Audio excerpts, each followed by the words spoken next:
Pre-calculus probability and statistics unit lesson 4, multiple event rules. So we're going to find rules for unions and for intersections of events. So mutually exclusive events are events that cannot both occur in the same trial of a probability experiment. Mutually exclusive events have no outcomes in common, meaning their intersection is empty. So if we were to do a Venn diagram, we would have two circles that would be completely separate from the other one. Overlapping events are those where there would be an intersection and you would have something in common. So a coin, for example, if we toss it, can't land on heads and tails at the same time, so getting a head and getting a tail are mutually exclusive. When they're mutually exclusive and I want the probability of A or B, I simply add the two probabilities together. But if they're overlapping, we have to add the two probabilities and then subtract the part that's common, because otherwise you would count it twice. Remember, in the overlap, if you were to take the probability of A and add the probability of B, this part would be in both of them, so you would have added it twice. But whenever we find it, we really only want it once because it's only in the union once. Remember, we don't list the events twice. And then the second rule holds for any events. Even if it's mutually exclusive, this probability is for 0. So if you have to remember 1, remember this rule, not this one. You have to add them and subtract the part that's in common, and then if there's nothing, that would simply go away. Another way of doing that is because this happens to be the complement of that. A or B complement is not in A and not in B, as we saw in the Venn diagram. Remember, that was what was on the outside of that circle, was not in A and not in B. So if we want the probability of A or B, we can take 1 minus the probability of A complement and B complement. So now we have a numbered dodecahedron with 12 sides numbered 1 through 12.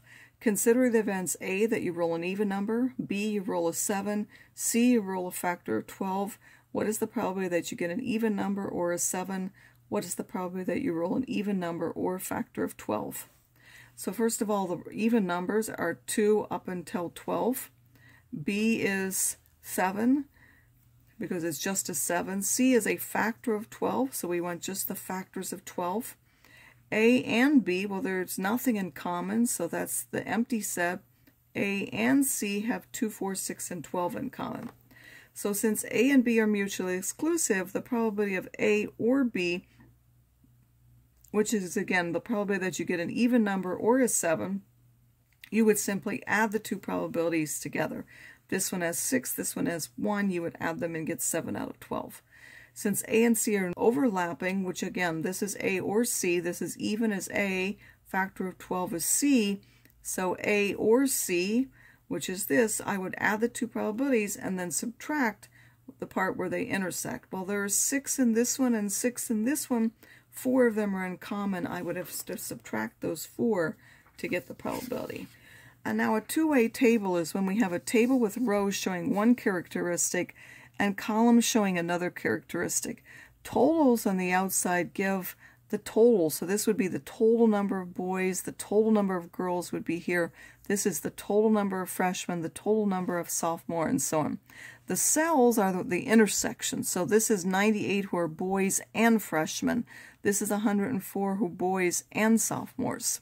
So in the rows and the columns, those are overlapping. This part overlaps between row of being a girl and the column of being a sophomore. So what is the probability of J or B, which I really didn't define what they are except here on the side. J is the event of being a junior and B is the event of being a boy. So I have to take the probability of being a junior, which is 196 out of 808, and add the probability of being a boy.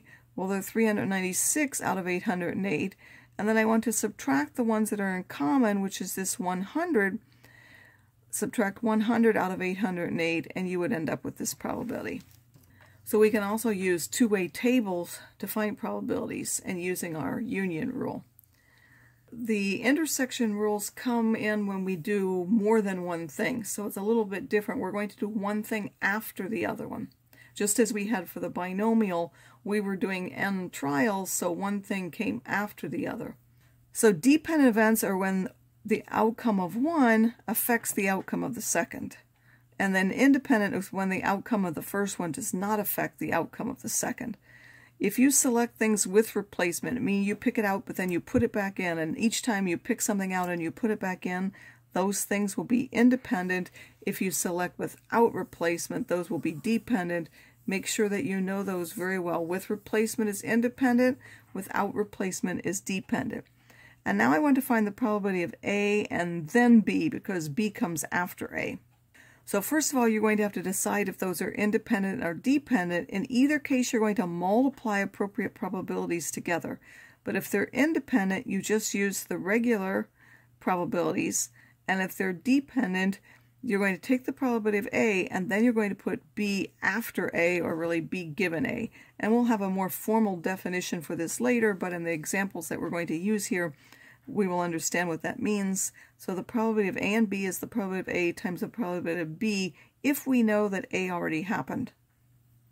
So we have 18 marbles in a bag, 12 are blue and 6 are red. What is the probability that we first draw blue and then a red if we do not replace? So again, not replacing means they're going to be dependent. We're going to have to look at what happened for the first one before we can decide on the probability of the second one. So again, we want the probability of the blue first and the red second. So we're going to take the probability of blue and then multiply by the probability that we get a red on the second one if we got on the blue on the first one. So there are 12 out of 18 for the first one, 12 blue marbles out of a total of 18. But now we're not replacing it. So we took that marble and put it on the side.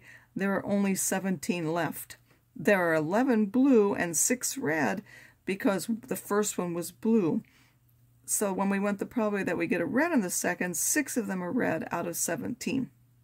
What is the probability that we first draw blue and then a red if we do replace the marbles?